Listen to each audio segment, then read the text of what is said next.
हरियाणा की हर अपडेट के लिए बेल आइकन दबाएं और सब्सक्राइब करें STV हरियाणा न्यूज। नमस्कार, प्राइम टाइम डिबेट में आपका स्वागत है। आपके साथ मैं हूं खालिद हसन। देश और प्रदेश में कोरोना के बढ़ते मामले और उससे होने वाली मौतें अब डराने लगी हैं। इस डर का अंदाजा आप इस बात से लगा सकते हैं कि हरियाणा से सटे दिल्ली में लॉकडाउन लौट आया है। इस बीच संसाधनों की कमी का रोना भी कई सरकारों ने रोना शुरू कर दिया है। हालांकि प्रदेश के स्वास्थ्य मंत्री अनिल विज ने कहा है कि प्रदेश सरकार पूरी तरह से अलर्ट है, लेकिन जिस तरह से देश के कई जगहों पर अस्पतालों में बेड के लिए बड़े बड़े लोग ट्वीट कर गुहार लगा रहे हैं, इससे मामले की गंभीरता को समझने के लिए किसी को समझाने की जरूरत नहीं है। पहले आप ये रिपोर्ट देखिए, फिर चर्चा की शुरुआत करेंगे।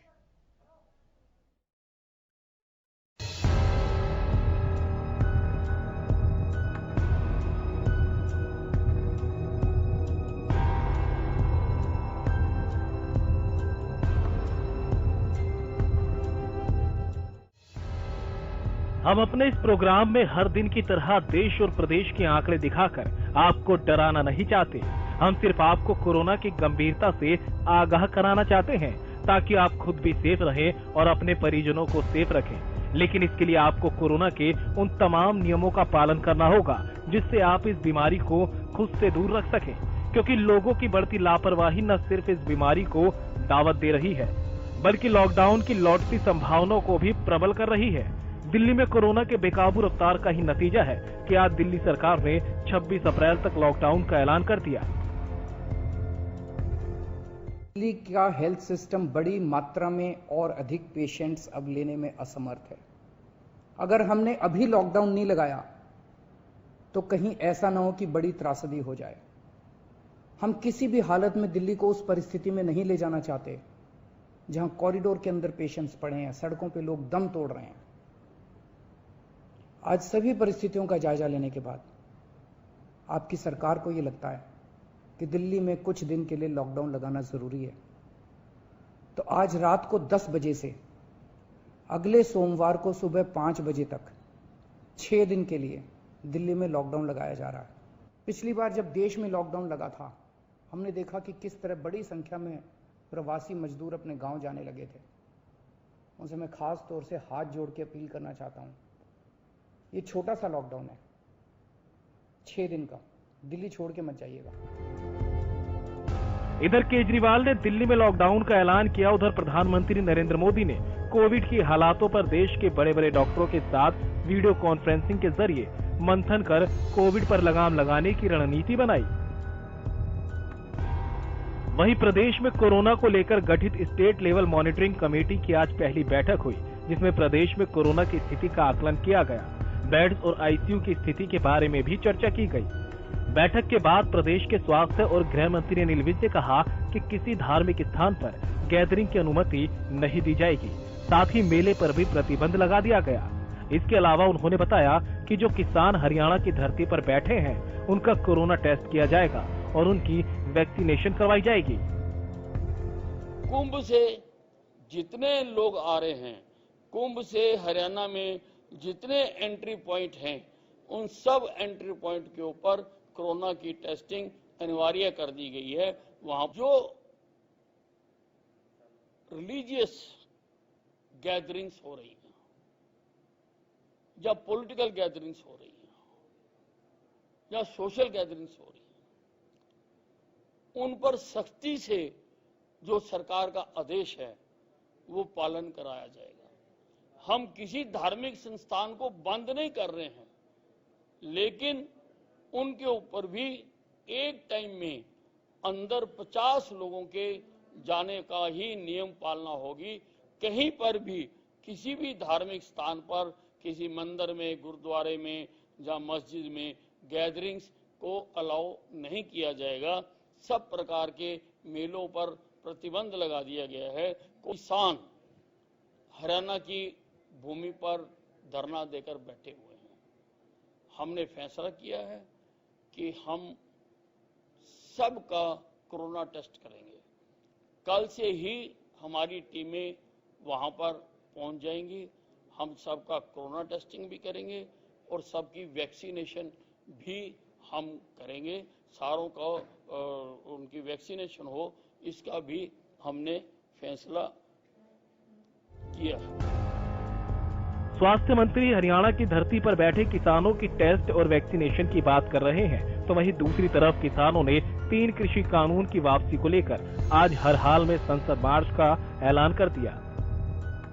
देश में कोरोना की चर्चा है और हर आपदा में अवसर ढूंढने वाली ये सरकार इसमें भी अवसर ढूंढ रही है। अखबारों में खबरें छपी हैं कि ऑपरेशन क्लीन होने वाला है। इस क्लीन का सफाई से कोई मतलब नहीं है, सफाया करने से मतलब है। मतलब ये है कि मौका उठाओ, कोरोना का हवा फैलाओ और उसके अंदर किसान आंदोलन का बोरिया टेंट समेट लो। चेतावनी देते हैं सरकार को कि अवसर में आपदा ढूंढने के काम बंद कीजिए और इस किसान आंदोलन पे अगर किसी तरह का ऐसा हमला होने की कोशिश हुई तो किसान इसे बर्दाश्त नहीं करेंगे।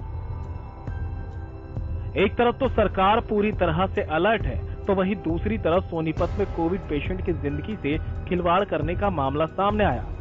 दरअसल यहां पर ऑस्कर नाम के निजी अस्पताल को कोविड पेशेंट के इलाज की अनुमति नहीं है, बावजूद इसके कोविड मरीजों का इलाज किया जा रहा है। नतीजा ये हुआ कि आज 3 कोविड मरीजों की मौत हो गई। मौत के बाद परिजनों ने हंगामा किया, सिविल सर्जन से न्याय की गुहार लगाई और फिर 3 डॉक्टरों की जांच कमेटी गठित कर दी गई। तो ये कंप्लेंट आई है ऑस्कर हॉस्पिटल के खिलाफ कार्रवाई के लिए, जिसमें 3 डेथ आप बता रहे हैं वो बिल्कुल उन्होंने लिखी शिकायत दी है, तो उसकी हमने बड़े लेवल पर 4 जो सीनियर ऑफिसर उन कमेटी बना दी है। इनमें से डेथ हमारे जिले की 1 है, बाकी जो डेथ है वो दूसरे जिले की है, एक बहादुरगढ़ की है और एक कोई दिल्ली की है। इन्होंने वहाँ एडमिट किए हुए थे, तो इनका ये आरोप है कि वहाँ इलाज ठीक नहीं हुआ, तो हम उसकी कमेटी सीनियर ऑफिसर की बनाई। ऐसा नहीं है कि सिर्फ लापरवाही की तस्वीरें ही सामने आ रही हैं, बल्कि सोनीपत में ही पेट्रोल पंप एसोसिएशन ने मास्क नहीं तो पेट्रोल नहीं देने का फैसला लिया है और इस फैसले को जिले के 140 पेट्रोल पंपों पर लागू भी कर दिया गया। हमारे सभी डीलर साथियों ने 2 दिन से डिस्कस कर रहे थे, उन्होंने हर बारी सभी का ये व्यू थे भाई इसमें हम क्या सहयोग करें कोविड के दौरान। तो आज हमारी मीटिंग हुई है इधर बॉलीवुड ढाबे पे, तो हम सभी ने ये निर्णय लिया है कि हम इस दौरान जो कोविड की इतनी महामारी है पूरे वर्ल्ड में फैली हुई है, हम इसमें क्या सहयोग करें। तो हम सबसे पहले बताना चाहते हैं कि हमारा पूरा स्टाफ जो पंप पर होगा सभी मास्क लगा कर रहेंगे। वह जो तेल डलवाने वाले व्यक्ति आते हैं, एक व्हीकल पर कई बार 2 भी होते हैं 3 भी होते हैं, हमने उनको मना कर दिया पेट्रोल पंप के अंदर 1 ही आदमी आए और वो भी मास्क लगा के आएगा तो तेल मिलेगा, वरना हम तेल नहीं देंगे।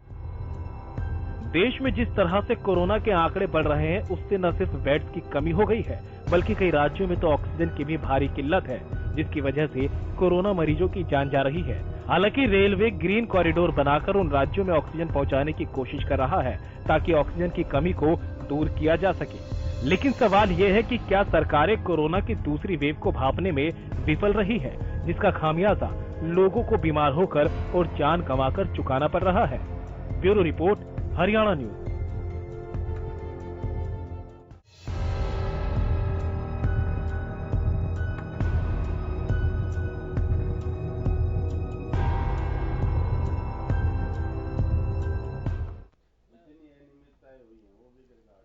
तो लगातार देश में कोरोना के जो आंकड़े हैं वो बढ़ रहे हैं और इसकी वजह से चिंताएं भी बढ़ गई है और यही कारण है कि अगर हम बात हरियाणा से सटे दिल्ली की करें तो लगातार यहां पर जो आंकड़े बढ़ रहे हैं, अब तो आंकड़े 25,000 के पार पहुंच गए हैं, जिसको देखते हुए दिल्ली के जो सीएम हैं उनको लॉकडाउन लगाने का ऐलान करना पड़ा है। लेकिन सवाल यह है कि क्या दिल्ली के बाद अब हरियाणा की बारी है? इस पर चर्चा की शुरुआत करेंगे और जितने भी हमारे गेस्ट हैं उनसे आपको मिलवा देते हैं। सबसे पहले डॉक्टर मीत कुमार हेल्थ एक्सपर्ट है, हमारे साथ जुड़ चुके हैं। सर स्वागत है आपका।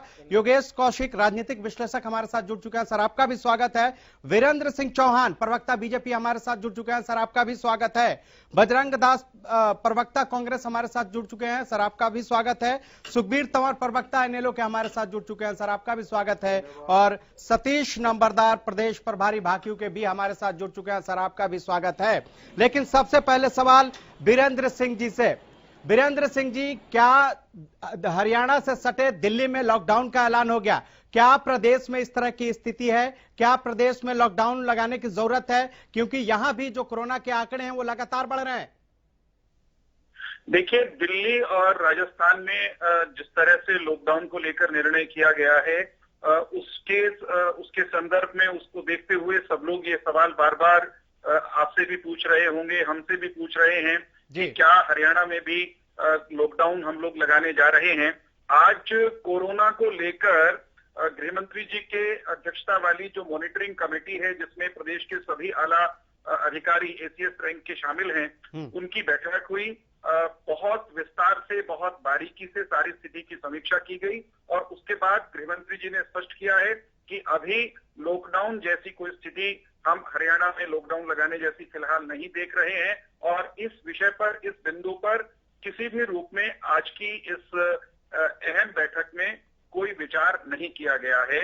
लेकिन एक जनरल बात यह है कि अगर चीजें काबू में नहीं आती जी, अगर स्थितियां बिगड़ती जाती, अगर आप, हम, जनता, सरकार, विशेषज्ञ सब लोग मिलके इस जो दूसरी वेव का प्रहार है इसके सामने कायदे से अड़ नहीं पाए, तो कल को, परसों को, आने वाले 5 दिन में, 7 दिन में क्या निर्णय लेना पड़ेगा, ये कहना इस स्टेज पर वो कठिन है, उचित नहीं होगा। लेकिन फिलहाल सरकार ने स्पष्टतः ये कहा है कि हम लॉकडाउन हरियाणा में लगाने नहीं जा रहे हैं। सारी स्थिति पर निरंतर हाईएस्ट लेवल पर निगाह रखी जा रही है, मॉनिटरिंग की जा रही है। संबंधित अधिकारियों को, विभागीय अधिकारियों को आवश्यक दिशा निर्देश कड़ाई से दिए गए हैं और ये भी सबको संकेत स्पष्ट रूप से दिया गया है कि अपने दायित्व में कोई कोताही किसी स्तर पर न बरतें। यानी सरकार अभी लॉकडाउन लगाने के मूड में नहीं है प्रदेश में। लेकिन बजरंग दास जी, इससे पहले भी जब नाइट कर्फ्यू लगाने की बात आ रही थी तब भी गृह मंत्री ने कहा था कि अभी इस तरह का कोई विचार नहीं है, वो मुख्यमंत्री से बात करेंगे, उसके बाद कहां नाइट कर्फ्यू लगाना है और कहां नहीं लगाना है।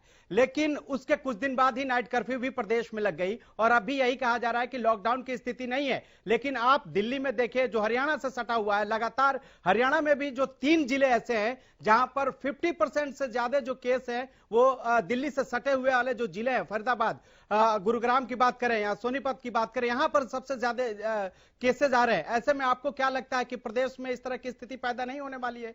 क्या प्रदेश लॉकडाउन की ओर जा रहा है या नहीं जा रहा है? कांग्रेस क्या सोचती है?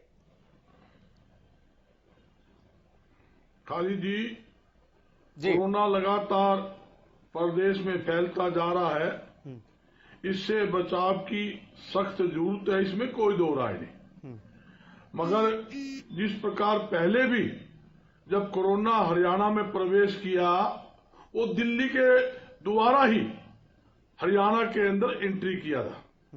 मगर मैं एक बात और बताना चाहता हूं, जो स्थिति कोरोना की है, दिसंबर तक ये कोरोना लगातार तेजी से हरियाणा के अंदर, देश के अंदर फैला और दिसंबर तक ये लंबा चला। उसके बाद ये 4 महीने कोरोना समझ लो आप ठंडा रहा, कम रहा, मगर 4 महीने के दौरान भी सरकार ने कोई पुख्ता प्रबंध कोरोना के बचाव के लिए नहीं किए। आज हॉस्पिटलों के अंदर हालात देखोगे आप, हॉस्पिटल, सरकारी हॉस्पिटल, मेडिकल कॉलेज के अंदर तक कोरोना मरीज के लिए बेड तक नहीं है और मूलभूत सुविधा नहीं है। सरकार क्या कर रही है ये समस्या पता है। जहां तक छोड़ो आप वीरेंद्र जी, आप सुनो, सुनने का मादा रखो, सुनने का मादा रखो, सुनने का मादा रखो, बीच में मत बोलिए। खालिद जी इन्हें चुप कराओ, खालिद जी चुप कराओ, सुनने का मादा रखो। देश के एक सुनो, मुझे पूरी जानकारी है जिस बोल रहा हूं मैं। अगरवाल मेडिकल कॉलेज जहाँ 60 मतलब कोरोना पेशेंट का बेड है, सुन लीजिए आप। खालिद जी को चुप कराओ, इनके बर्दाश्त नहीं होता। वीरेंद्र जी, ये तो पहले इनकी बात सुन लीजिए, फिर प्रतिक्रिया दीजिएगा। इनको आप चुप, ठीक है वीरेंद्र जी, पहले बात सुन लीजिए, प्रतिक्रिया दीजिएगा। बोलिए। देश का प्रधानमंत्री, पूरा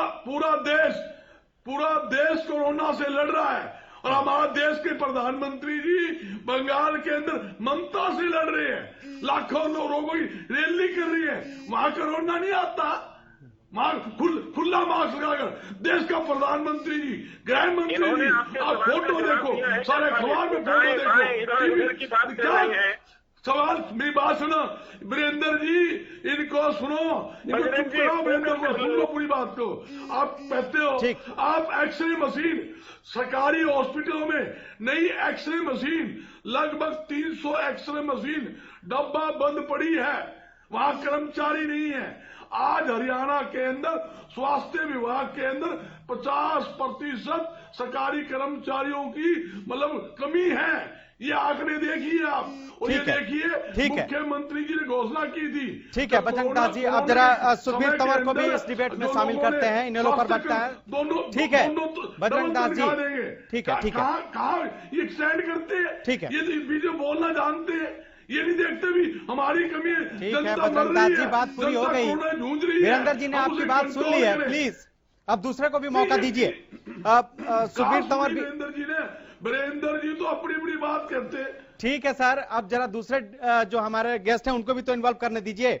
सुखबीर तंवर जी, क्या सरकार ने पिछली बार जो पिछली लहर आई थी उसको लेकर कुछ सीखा या नहीं सीखा है? जो इस तरह की अभी स्थिति पैदा हो रही है, जो अव्यवस्था की स्थिति पैदा हो रही है, बहुत जगहों पे ऐसी तस्वीरें आ रही हैं। एक सोनीपत से ऐसी तस्वीर आई जहां पर एक निजी अस्पताल ने, जिसको ये अनुमति नहीं थी कि कोरोना के जो मरीज हैं उनका इलाज कर सके, उसने कोरोना के मरीज को इलाज किया वहां पर, और 3 आज कोरोना जो मरीज है आज उनकी डेथ हो गई।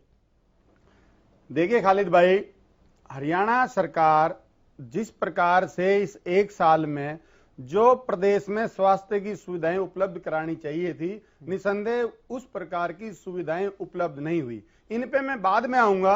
मैं जो भारतीय जनता पार्टी के प्रवक्ता चौहान साहब हैं, मैं पूछना इनसे ये चाहता हूं, जो आपने वीकेंड लॉकडाउन लगाया, जब आपने हरियाणा रोडवेज का संचालन परिचालन उसकी पूरी क्षमता में किया, तो आखिर इस लॉकडाउन का औचित्य क्या, जवाब देके जाना। दूसरी बात, अभी कुंभ की भी चर्चा हो रही थी, उसपे भी माननीय गृह मंत्री जी कह रहे हम टेस्ट कराएंगे। एक तरफ तो उत्तराखंड के मुख्यमंत्री महोदय और मोदी जी का फोटो लग के पूरा 1 पेज का विज्ञापन होता है कि आप आइए। निसंदेह आप जो कोरोना की स्थिति उसका आकलन करने में पूर्णतः विफल रहे, और जिस प्रकार से आपने कुंभ को एक हॉटस्पॉट बना दिया, पूरे भारत से अनेक राज्यों के जो भी वहां पे श्रद्धालु थे, कहीं ना कहीं उनके जीवन को खतरे में डालने की जिम्मेदारी केंद्र सरकार की भी है, उत्तराखंड सरकार की भी है। इसके अलावा जो आपने आज गुड़गांव की मैं बात करूं, आपने अखबार पढ़ा होगा, आज जब गुड़गांव के सरकारी अस्पताल की टेस्ट की मशीन खराब है, तो फिर दूसरे जो जिले हैं उनका अपने आप में जो हालात होंगे वो दृष्टिगोचर हो जाता है। आप आज जरूरत है कि इस प्रदेश के लोगों को विश्वास दिलाएं, और जिस प्रकार से आप रात्रि कर्फ्यू का क्या उचित है, जब आपने कोई परिचालन बंद ही नहीं करना, आप खुद लोगों को हरियाणा रोडवेज के माध्यम से आमंत्रित कर रहे हैं और जहां मर्जी घूमो, तो वीकेंड लॉकडाउन का औचित्य समझा दें, और अपनी 1 साल में आपने जो तैयारी इस प्रदेश को बचाने के लिए करी वो बता दें। ठीक है, सतीश नंबरदार प्रदेश प्रभारी भाकियू के भी हमारे साथ जुड़े। सर एक ही बार सब रिएक्शन ले लेंगे। वीरेंद्र जी आपके पास जरा सारे गेस्ट को पहले एक रिएक्शन ले लें, उसके बाद आपसे पूरा रिएक्शन लेंगे। सतीश नंबरदार जी, आज सरकार ने कहा है, गृह मंत्री ने कहा है कि कल से जो हरियाणा के जो इलाके हैं जहां पर धरना में बैठे हुए हैं किसान, उनका एक तरह से टेस्ट करवाया जाएगा और फिर उनका वैक्सीनेशन भी कराया जाएगा। लेकिन इस बीच आप लोग ऐलान कर रहे हैं कि आप लोग का जो संसद मार्च का प्लान है वो इसी तरह से जारी रहेगा, जबकि लगातार कोरोना के आंकड़े बढ़ रहे हैं देश में और प्रदेश में।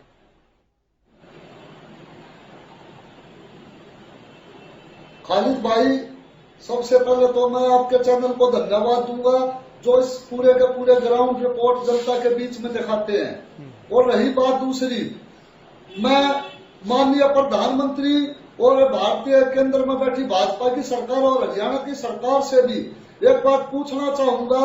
आज से पहले जब माननीय प्रधानमंत्री टीवी पर इस तरह हाथ घुमा के बोल रहे थे, अतः हमने कोरोना की जंग जीत ली और 150 देश हमारी तरफ देख रहे हैं, अतः आज उस बात का क्या औचित्य रहेगा?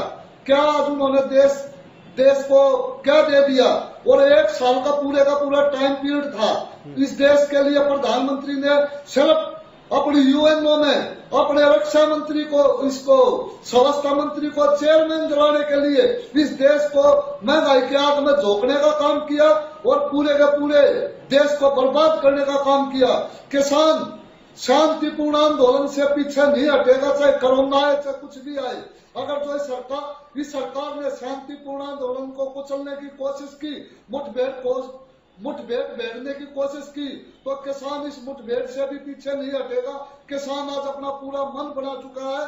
और रही बात कोरोना की, कोरोना होता है जो ये सरकार के एसी में रहने वाले लोगों को, किसान को कोरोना ना कभी पहले हुआ ना अब होगा।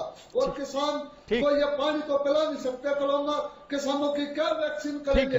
किसानों के रास्ते में कील काटने का काम ये करते हैं। ठीक है, डॉक्टर मीत कुमार, जरा आपसे समझना चाहेंगे, जिस तरह से इस बार दूसरी लहर है कोरोना की, इसके वजह से आप देख रहे हैं कि किस तरह से मौत का जो आंकड़ा है वो बढ़ रहा है, पेशेंट लगातार बढ़ रहे हैं। आपको क्या लगता है कि इस बार का जो ये वेव है वो पहले से कितना ज्यादा खतरनाक है? धन्यवाद सर। तो सबसे पहले ये देखिए सर कि इस बात में कोई संदेह ही नहीं हो सकता कि पिछली बार के मुकाबले में ये वेव कितना ताकतवर है, कितना ज्यादा खतरनाक है। कोई तुलना ही नहीं की जा सकती। कम से कम 5 से 7% पहले के मुकाबले में ज्यादा तेज, ज्यादा गतिमान, ज्यादा हानिकारक और जो ज्यादा से ज्यादा मौतें कर रहा है। इतना तेज वायरस पिछली बार के मुकाबले में हमें दिख रहा है और इसमें कोई छुपाने वाली बात नहीं है, जो सच्चाई है। इसके सामने जो तकलीफें अभी तक दिखी हैं और जो आगे दिखने वाली हैं, उन दो चीजों पर मैं खाली अपने बात को केंद्रित करना चाहता हूं। पहली चीज है कि दवाइयों की कमी, रेमडेसिविर का ना मिलना, टोसिलिजुमाब का ना मिलना, ऑक्सीजन की ऑप्टिमल मात्रा में सप्लाई का ना होना, वैक्सीनेशन का लिमिटेड ड्राइव होना, ये सारी की सारी ऐसी चीजें हैं जो सरकार ने अपनी तरफ से कदम उठाने शुरू कर दिए हैं। ऐसा हमें लगता है अखबारों में पढ़कर और जो न्यूज में देखकर कि इस तरफ कदम उठाए जाना शुरू हो गए। किंतु जिस चीज की तरफ इस वक्त ज्यादा ध्यान देने की जरूरत है वो मैं समझता हूं वो ये है कि हमारे पास ऑप्टिमल मात्रा में स्टाफ की कमी है। हॉस्पिटल्स हैं, बेड्स क्रिएट किए जा सकते हैं, किंतु वहां पर चलाने के लिए नर्सेज कहां से आएंगी, उनको चलाने के लिए डॉक्टर्स कहां से आएंगे, लैब क्रिएट की जा सकती है, उनको चलाने के लिए स्टाफ, लैब टेक्नीशियंस कहां से आएंगे, इंटरप्रेट करने के लिए लोग कहां से आएंगे। एक पूरा स्टाफ जो है, स्टाफ की कमी से भी एक पूरा इंफ्रास्ट्रक्चर क्रिएट करना पड़ेगा जिसके अंदर ज्यादा से ज्यादा लोगों को। लेकिन योगेश कौशिक जी, क्या आपको लगता है कि जिस तरह से पिछली बार जो वेव आया था उससे सरकारों ने कुछ सीखा नहीं है, जो ये नतीजे हो रहे हैं, मौत के आंकड़े बढ़ रहे हैं?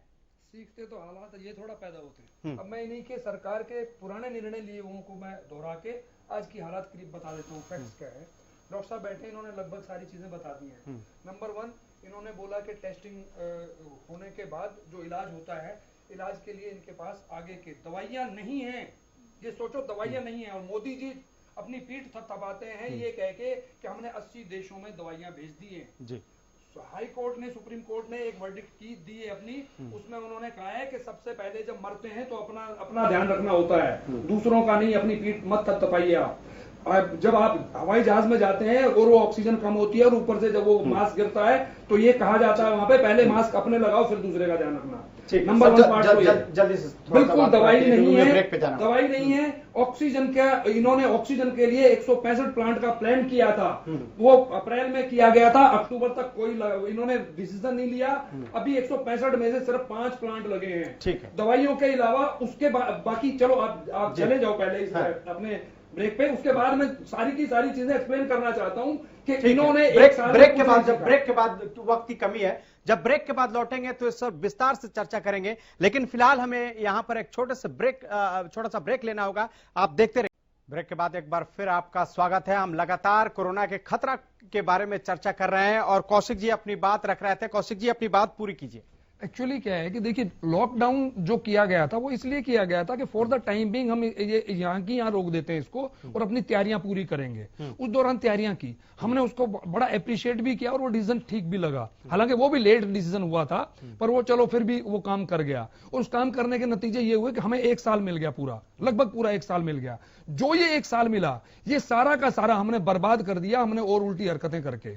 जैसे कुंभ मेला सबसे बड़ी बर्बादी है मेरे हिसाब से। देखना आप, इसके नतीजे आएंगे। जिसे श्रद्धा का प्रश्न कहते हैं मैं उसे नहीं मानता हूं। तीरथ सिंह रावत जी कहते हैं कि गंगा मैया सबको धो देगी, उन्होंने धो दिया। 5-10 जो साधु थे बेचारे वो मर गए, उनका इलाज तक नहीं हो पाया। ये है गंगा मैया का काम। अब उसके बाद की बात मैं करता हूं, आप वैज्ञानिक तरीके से बातें करें।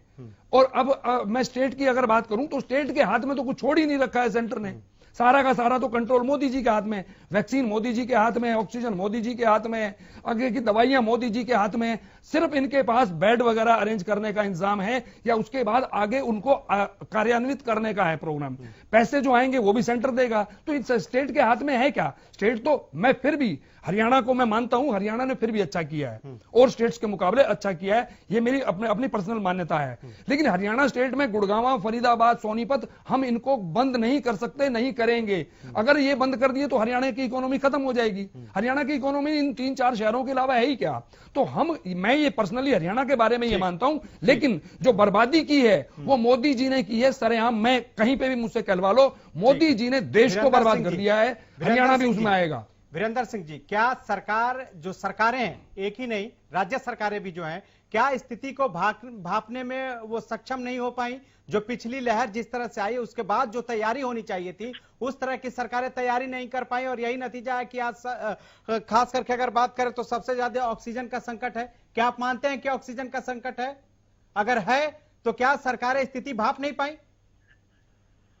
देखिए, 2-3 बातें मैं बहुत साफ साफ शब्दों में कहना चाहूंगा। एक तो योगेश जी बहुत भावुक हो रहे हैं, कह रहे हैं मोदी जी ने देश बर्बाद कर दिया। मुझे योगेश जी की समझ पर सवाल उठाने का पूरा अधिकार है। योगेश जी, जिस प्रधानमंत्री के नेतृत्व में देश में बहुत सारी चीजें बहुत बेहतर हो रही हैं, हुई हैं। एक बताओ, कोई एक बताओ बेहतर चीज। बोलो पंडित जी, बीच में मत बोलो। नहीं, कोई एक चीज बता तो दो ना। जनरलाइज मत करो चीजों को, स्पेसिफिक बात करो। आप रुक जाओ ना, आप स्पेसिफिक बात करो, जनरलाइज मत करो, जनरलाइज मत करो, स्पेसिफिक करो कि मोदी जी ने यही अच्छे काम किए। आप क्या कर रहे हो? आपको ये अधिकार किसने दे दिया? आपको अधिकार किसने दे दिया? मैं मेरी सोच पे सवाल उठाओ। मेरी सोच अपनी है, मेरी सोच अपनी है, आपकी सोच अपनी है। ठीक है, बात पूरी। आप अपने नेता के गुण गाइए, आपको कौन मना करता है? हाँ, मेरी सोच को कैसे एक एक करके प्लीज। आपकी परेशानी ये हो रही है, आप सच्चाई सुन नहीं सकते, आप मोदी भक्त हैं, देश भक्त नहीं है। भाई पंडित जी, आप भेष बदलकर यहाँ कांग्रेस की भाषा बोलने मत आइए। और भाषाएं वही होती हैं, कभी आपके पक्ष में होती है, कभी आपके विपक्ष में होती है। आपको परेशानी क्या होती है जब आपके विपक्ष में कोई बोलता है तो? भेष बदल करके ठीक है योगेश जी प्लीज बात नहीं कर सकते। मैं जानना चाह रहा हूँ, पॉजिटिव बातें बताओ तो आप। वीरेंद्र सिंह जी, मैं जैसे कहता हूँ खट्टर जी अच्छा काम कर रहे हैं, मैं ऐसे कहता हूँ मोदी जी बर्बाद कर रहे हैं। सवाल ये है कि कोरोना की वजह से किस तरह से देश में संकट फैला हुआ है, ऑक्सीजन की कमी है और आप उल्टे दिशा में बात कर रहे हैं। एक दिशा में बात जनता समझ चुकी है। एक एक करके वीरेंद्र जी जवाब दीजिए। बता दीजिए वीरेंद्र जी जवाब दीजिए। नहीं बोलना है और इन्हीं को बोलने देना है। आप नहीं, आप ही को मैं इंटरप्ट कर रहा हूं सर। देने के लिए अगर आप गाली नहीं दी है, मैंने गाली नहीं दी है, मैंने सच्चाई बोली है सर।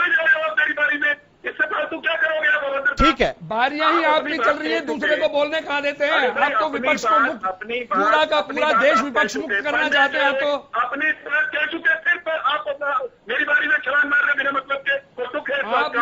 आप मुझे सवाल उठाएंगे तो मैं बोलूंगा। ठीक है योगेश जी, ठीक है, जवाब दीजिएगा जब आपकी बारी आएगी।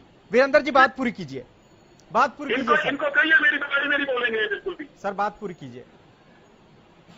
देश में न इस समय ऑक्सीजन की कमी है, प्रदेश में तो बिल्कुल भी नहीं है। 100% गारंटी के साथ कह सकता हूं सर, हमारे पास पर्याप्त मात्रा में वेंटिलेटर है। आप ऐसे सरेआम झूठ बोलेंगे? प्रधानमंत्री जी ने अभी इंपोर्ट के ऑर्डर दिए हैं, हाँ या ना बोलो? आप झूठ बोलते हैं सरेआम, फिर कहते हैं कि हम चुप रहे। आप हो मोदी जी ने ऑर्डर दिए हैं या नहीं? सेंटर ने इंपोर्ट के ऑर्डर दिए हैं, हाँ या ना? जवाब दो देश की जनता को। नॉनसेंस आप कर रहे हैं, आप झूठ बोलेंगे और हम सुन लेंगे। मैं आपकी सरकार की उपलब्धियां बता रहा हूँ, उन्होंने अभी इंपोर्ट के ऑर्डर दिए हैं। मेरी बारी में बोलते जाओगे तो अगली बार बोल लोगे क्या फिर? अरे नहीं, मुझे किसी की बारी में नहीं बोलना। गुंडागर्दी चलेगी क्या? ये गुंडागर्दी आप झूठ बोलेंगे तो मैं कैसे एक्सेप्ट कर लूंगा? आप मेरी सोच पे सवाल उठाएंगे, आप झूठ बोलेंगे मैं सुनता रहूंगा। झूठों के प्रतिनिधि हो, ठीक है, आप उन लोगों की भाषा बोल रहे सर मुद्दे पे अगर रहा जाए तो ज्यादा बेहतर है योगेश जी और वीरेंद्र जी। ठीक है, इसके बाद आप लोग मुद्दे को उलझा के रखिए। मैं कांग्रेस प्रवक्ता के पास जाना चाहता हूँ। बजरंग दास जी, वीरेंद्र जी, आप जब आपकी बारी आ रही है बोल नहीं रहे हैं, आप कौशिक जी से उलझ जा रहे हैं। आप दोनों, उनको रोका जा रहा है लेकिन फिर आप बीच में आप दोनों उलझ जाते हैं और बाकी गेस्ट इंतजार कर रहे हैं। मैंने आपसे बार बार कहा कि बात जल्दी से पूरी कीजिए। ठीक है, अब जरा बजरंग दास जी की भी बात सुन लेना वीरेंद्र जी। बजरंग दास जी की बात सुन लेते हैं, फिर उसका जवाब दीजिएगा। आप बोलिए सर, आपकी बात सुन ली। आपने कहा कि प्रदेश में नहीं है, आपने कहा कि प्रदेश में संकट नहीं है, आपने कहा कि प्रदेश में ऑक्सीजन का संकट नहीं है। वो मेरी बारी में बोलेंगे और आप मुझे छुपाने के लिए कहेंगे। सर, आपने अपनी बात रख दी, आप उलझ जाते हैं। आप अपनी बात रखने की बजाय आप लोग पर्सनली हो जाते हैं। आप अपनी बात रखने की बजाय आप लोग पर्सनली हो जाते हैं। इससे डिबेट ऐसा थोड़ी चलता है सर। आप थानेदारी, आप इस तरह गुंडागर्दी करेंगे क्या डिबेट में? ये बताइए सर, कैसे शब्दों का इस्तेमाल कर रहे हैं, कैसे शब्दों का इस्तेमाल कर रहे हैं? आप पढ़े लिखे इंसान हैं, क्या इस तरह के शब्द इस्तेमाल होते हैं क्या किसी डिबेट में? गुंडागर्दी कोई शब्द होता है क्या? गुंडागर्दी, यहाँ क्या गुंडे लोग बैठे हैं? यहाँ गुंडागर्दी कोई शब्द होता है? सर, गुंडागर्दी कोई शब्द होता है क्या? आप कुछ भी बोलेंगे, कुछ भी बोलेंगे। वाह सर वाह, मतलब आपको आजादी है बोलने की। ठीक है, बजरंग दास जी बात पूरी कीजिए। वीरेंद्र जी, हम आपके पास आ रहे हैं, सबसे ज्यादा मौका आपको दिया है। ठीक है, ऐसे खालिद जी, वीरेंद्र जी अब आपके पास आते हैं ना। वीरेंद्र आज का विषय है, वीरेंद्र जी प्लीज, आज का विषय एक ही है, वीरेंद्र जी प्लीज, देश को कोरोना से बचाना, प्रदेश को बजरंग दास जी, मुख्य उद्देश्य बजरंग दास जी 50 सेकंड के लिए आप चुप होइए। खालिद जी प्लीज बजरंग दास जी, जरा वीरेंद्र जी की बात पूरी हो जानी चाहिए। बीच में बोलते रहेंगे, डिबेट ऐसे नहीं होगा, ऐसा डिबेट नहीं हो पाएगा। वीरेंद्र जी अपनी बात पूरी कीजिए। बजरंग दास जी प्लीज 10 सेकेंड आप चुप हो जाइए जल्दी से, आप अपनी बात पूरी कीजिए। वीरेंद्र जी, बजरंग दास जी प्लीज आप 10-20 सेकेंड चुप हो जाइए। सर, क्या आप लोग डिबेट करने का कोई मतलब ही नहीं समझ पा रहे हैं कि कैसे डिबेट होता है? प्रदेश की जनता क्या ऐसी सुन रही होगी क्या आप लोगों को? सर, मंत्री के बारे में उलझुल बोलने वाले व्यक्ति को तो मेरी बारी में बोलने दे रहे, मेरी बारी में बजरंग दास गर्ग भी बोलेंगे और मुझे वीरेंद्र जी, डिबेट नहीं करना दे रहा। वीरेंद्र जी, मेरी बारी में टोका क्या? सब्जी मंडी मत बनाओ डिबेट को। वीरेंद्र सिंह जी और बजरंग दास जी, क्या आवाज आ रही है आप लोगों के पास? इस मजबूरी में ऑडियो, सर मजबूरी में ऑडियो गिराना पड़ सकता है। आप लोग इस तरह का बहस यहाँ नहीं होगा, इस तरह से बहस नहीं होता है। सर प्लीज, आप लोग बोले जा रहे हैं, आप लोगों ने और भी तो गेस्ट हैं।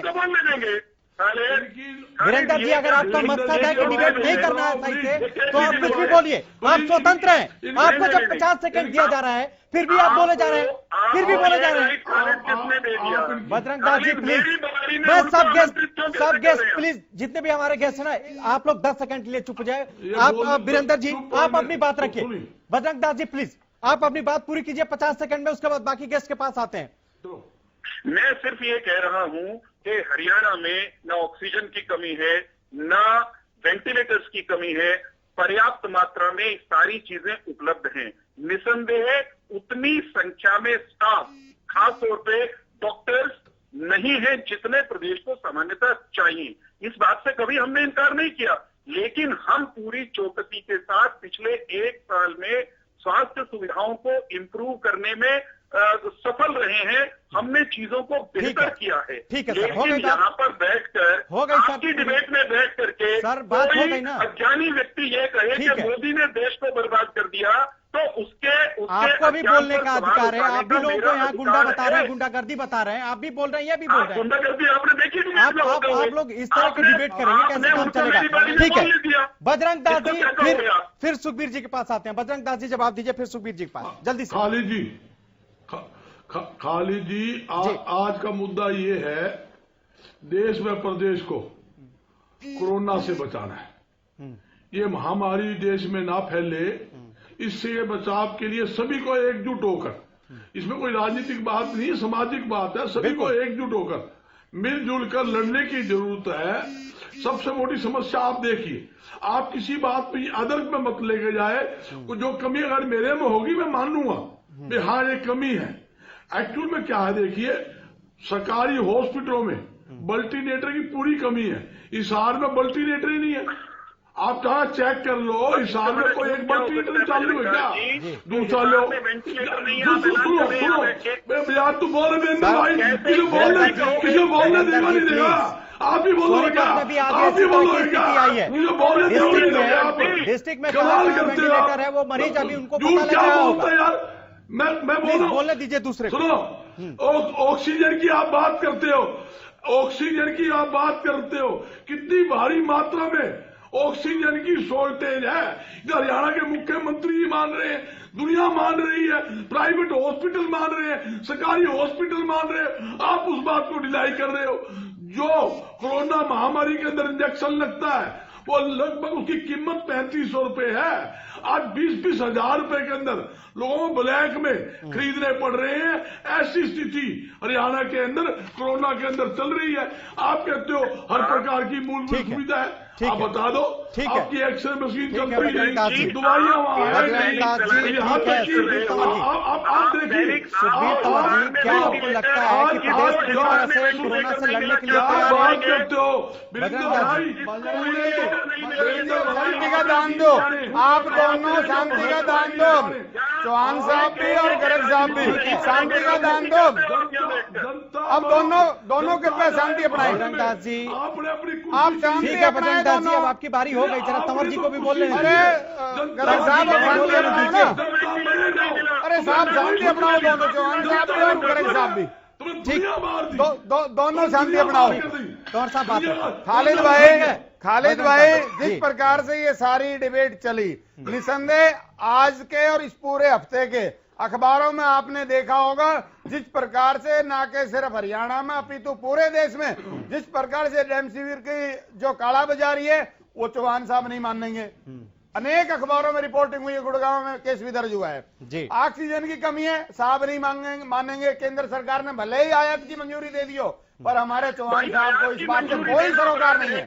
इसके अलावा जो इंफ्रास्ट्रक्चर डेवलप होना चाहिए ना, वो इस एक साल में नहीं हुआ, हमारे चौहान साहब बिल्कुल भी नहीं मानेंगे। और जिस प्रकार से पीएम केयर्स में जो खरबों रुपया इकट्ठा हुआ और उनका जो सदुपयोग नहीं हुआ, और जिस प्रकार से इस देश की जनता उस पैसे का हिसाब मांग रही है, चौहान साहब बिल्कुल नहीं मानेंगे। इनका तो हाल हर एक मामले में वो है। मैं आपको इनको 90 के दशक की बात याद दिलाऊं, इनके बारे में नारा प्रचलित हुआ था, ये उस मानसिकता से बाहर नहीं जा पाए। भारतीय जनता पार्टी का देखो खेल, आ गई घंटा पी गई तेल, ये दवाई पीगी, ये ऑक्सीजन का सिलेंडर पीगी, ये सारे के सारे इंफ्रास्ट्रक्चर को बर्बाद कर दिया। मैं दावे से कह रहा हूँ, चौहान साहब के पास कोई जवाब नहीं है। आप शोर मचाने के, देश और प्रदेश को सिवाय पर चलाने के आपका कोई काम नहीं है। आप जिस प्रकार गुंडा बता रहे कैसी भाषा का प्रयोग करते हैं आप? अपनी भाषा को सीमित कीजिए, ऐसे नहीं चलेगा। आप हर बैठे हुए व्यक्ति को गुंडा कह देंगे, इससे आपकी मानसिकता का अंदाजा होता है, आपकी तंवर साहब, वीरेंद्र जी, ठीक है, आपने जो दावे किए और विपक्ष उसको लेकर जो सवाल उठा रहा है ना, वीरेंद्र जी, कोरोना को लेकर आपने जो दावे किए और विपक्ष जो सवाल उठा रहा है, उसके बारे में हम लोग से ही जान लेते हैं। सरकार कर रही है, ठीक है, राज्य की सरकार कर रही है, आप व्यवस्था को संभाल नहीं पा रहे। तंवर जी, पहले सवाल उठाए, तंवर जी, एक तरह से वीकेंड पे लॉकडाउन करते और उसमें हरियाणा को बदलने देते, ये आपकी व्यवस्था है। आपके परमिशन का कोई जवाब नहीं है, कोई जवाब नहीं है, सिवाय बहकाने के, बरगलाने के, आपके पास कोई जवाब नहीं है। राहुल गांधी को सौंप दे, सोनिया गांधी को सौंप दे। अलग ही सर, आप अलग ही दिशा में जा रहे हैं। राहुल गांधी के नाम पे वीरेंद्र जी, आप अलग दिशा में जा रहे हैं। जहाँ जवाब देना है वहाँ जवाब दीजिए। आपकी बात सुन ली जाएगी। बजरंगदास गर्ग जी, बताइए किसको वेंटिलेटर नहीं मिला, समाधान करेंगे हम। ठीक है। डॉक्टर मीत कुमार, जो अभी दावे हो रहे थे सरकार की तरफ से कि सरकार ने बेहतर काम किया है और विपक्ष उस पर सवाल उठा रहा है, आप एक डॉक्टर हैं और आप अस्पतालों में भी जाते होंगे, क्या आपको लगता है कि सारी जो इंफ्रास्ट्रक्चर होना चाहिए था, इस तरह का इंफ्रास्ट्रक्चर जो साल भर में वो डेवलप हो पाया, इससे पहले डेवलप हो पाया, आज जो लोग परेशान हो रहे हैं, अगर इस तरह का इंफ्रास्ट्रक्चर डेवलप हुआ होता तो क्या लोगों को फायदा होता?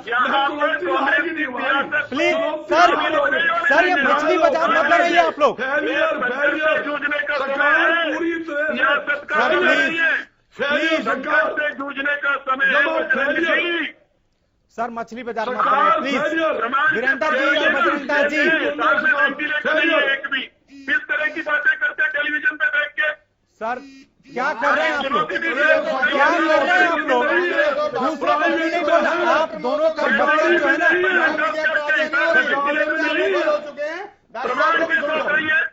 सर आप दोनों का मकसद जो है ना, मुद्दे पे रहना नहीं है, मुद्दे से भटका दो कि आपसे कोई सवाल न करे। प्लीज जरा डॉक्टर से भी तो जान लेना कि क्या आपने डेवलप किया है, क्या इंफ्रास्ट्रक्चर बनाया है, जरा डॉक्टर भी तो बता देना, अस्पतालों में जाते होंगे। मीत कुमार जी, क्या लगता है आपको? 3 ग्राउंड रियलिटीज बताऊंगा जल्दी, सिर्फ 3 ग्राउंड रियलिटीज। एक चीज, जो कुछ हफ्तों पहले तक कोविड पीसीआर का टेस्ट करने में 2 दिन में रिपोर्ट आ रहा था या 24 घंटे में रिपोर्ट आ रहा था, आज उसको सैंपल कलेक्शन के लिए 3 दिन लगते हैं और उसकी रिपोर्ट आने के लिए 5 से 7 दिन लगते हैं। मतलब आज अगर मैं कोशिश करता हूं मुझे सैंपल करवाना है तो हो सकता है 8 से 10 दिन के बाद मुझे उसका रिपोर्ट पता चलेगा। ये है पहली चीज। दूसरी चीज सर, गुड़गांव की सर, गुड़गांव की सर। दूसरी चीज, पेशेंट्स के पास बेड की अवेलेबिलिटी नहीं है, पेशेंट्स कोशिश करते हैं भर्ती होने के लिए, ऑक्सीजन की रिक्वायरमेंट। डॉक्टर की भी तो बात सुन लीजिए आप लोग प्लीज। ये डॉक्टर हैं, ये पूरे प्रदेश की जनता को मैसेज दे रहे हैं कोरोना को लेकर, और आप लोग अपने में लड़ रहे हैं, उनकी भी तो बात सुनिए ना। आज आप लोग प्रवक्ता मत बनिए, आज आप लोग ये सोचिए कि आप लोग एक नागरिक हैं और कोरोना में कैसे लोगों की जान बचानी है, मिलजुल कर लड़ना है, ये सोचिए, न कि आप लोग पार्टी के उसमें और पार्टी को कब्जे बना रहे। राजनीति नहीं होनी चाहिए। वही बात मैं कह रहा हूं वीरेंद्र जी, कि आज आप ये सोचिए कि आप बीजेपी के प्रवक्ता नहीं, एक भारतीय नागरिक हैं जो हर कोविड से लड़ने के लिए हर नागरिक जिस तरह तैयार है उस तरह आपको भी रहना चाहिए। मैं यही कह रहा हूं, लेकिन आप लोग आरोप पर क्या रोक लगा रहे हैं? आपको बात रखनी चाहिए थी, जो सवाल हो रहा है उसका जवाब देना चाहिए। आप सब लड़के एक तरह से पूरे डिबेट को आप लोगों ने खराब कर रखा है। क्या जनता के पास मैसेज जाएगा? मैं वही कह रहा हूं। ठीक है, अमित कुमार जी अपनी बात पूरी कीजिए, जरा डॉक्टर साहब की बात सुन लीजिए, उसको प्रमाणित कर दीजिए। जी बोलिए डॉक्टर साहब। मैं जो ये तथ्य रख रहा हूं, पहली चीज वो सच्चाई है और इनका रखने का उद्देश्य है हम लोग अपनी सुविधाओं को किस तरह से सुधारें, इसका और कोई राजनीतिक मुद्दा नहीं है। इसका सिर्फ उद्देश्य किस प्रकार से पास बेड की अभाव है, निश्चित रूप से अभाव है। हर रोज के जितने भी डॉक्टर्स काम कर रहे हैं, हर डॉक्टर के पास मैं समझता हूं औसतन 10 से 15 फोन हर रोज आते हैं, डॉक्टर साहब बेड का अरेंज करना है, हमारे फलाना मरीज को बेड की जरूरत है, बेड नहीं मिल रहा है, ऑक्सीजन बेड नहीं मिल रहा है, वेंटिलेटर नहीं बेड मिल रहा है। ये सच्चाई है, इसमें कोई दो राय नहीं है। तीसरी चीज मैं रोक के आपको अपडेट करना चाहता हूं। हो सकता है गुरुग्राम फरीदाबाद में थोड़ी बहुत, क्योंकि वहां पेशेंट्स एकदम ज्यादा आ गए हैं, हो सकता है सर, आप जो बोल रहे हैं बिल्कुल सही है, लेकिन पूरे प्रदेश में इन जनरल हमारे पास वेंटिलेटर भी उपलब्ध हैं, हमारे पास ऑक्सीजन बेड की कमी नहीं है बिल्कुल भी।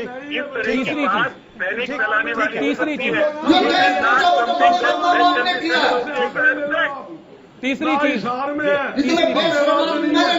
नहीं है, कैथल नहीं है, क्या बात करते हो? नहीं, आप भ्रम फैला रहे हो बजरंग जी, जल्दी से ये राजनीतिक रोटियां देखने का समय नहीं है। गुरु नहीं है वीरेंद्र भाई, फोन मिलाओ, ईबी में मिलाता हूँ फोन, हिसार, फतेहाबाद, सरसा, कैथल, कोई बेड खाली नहीं। जवाब देने दीजिए डॉक्टर साहब को। पेशेंट मर गया कैथल से एक कोरोना पेशेंट को अग्रवा में ट्रांसफर किया, वो वहां पर बेड नहीं मिला, रोहतक जाते जाते मर गया। एक लेडी, परसों की बात है, क्या बात करते हो? अग्रवा मेडिकल आप तो मान लीजिए वीरेंद्र जी, अगर कोरोना आप तो मान लीजिए वीरेंद्र जी, झूठी बात कर लो। कोरोना किसी पेशेंट की मृत्यु हुई है और बजरंग दास गर्ग ये कहें उसके पास वेंटिलेटर नहीं था, तो ये बिल्कुल ऐसी बात है कि तथ्यों को जांचे। आपने कह दिया मृत्यु होने का कारण वेंटिलेटर ना होना है, कैसे आप कह देंगे? फजूली बात करते हो तुम, वीरेंद्र जी अगर विपक्ष कोई सवाल उठा रहा है तो उसको गौर कीजिए। इस समय चीजों को नकारने की जरूरत नहीं है वीरेंद्र जी, चीजों को नकारने की जरूरत नहीं है। ठीक है, ठीक है, मैं फिर कह रहा हूँ आप थोड़ी राजनीति करने लगे तो ठीक है, हमारे पास इतना ही समय है, इसलिए आप तमाम गेस्ट हमारे साथ जुड़े, इसके लिए आपका बहुत बहुत शुक्रिया। क्योंकि वक्त कमी की वजह से हम प्रोग्राम को बहुत आगे नहीं बढ़ा सकते थे, लेकिन सवाल यही है कि जिस तरह से कोरोना के मामले बढ़ रहे हैं, सवाल यह है कि क्या दिल्ली के बाद अब हरियाणा में भी लॉकडाउन होगा। लेकिन उससे पहले सवाल यह है कि आपको कोरोना से लापरवाही मत बरतिए। आप जो कोरोना के गाइडलाइंस है उसको पूरा कीजिए, बार बार हाथ धोइए, मास्क लगाइए और 2 गज की दूरी का पालन कीजिए, ताकि आप बच सके और आपका परिवार बच सके। फिलहाल इतना ही, आप देखते रहिए हरियाणा न्यूज।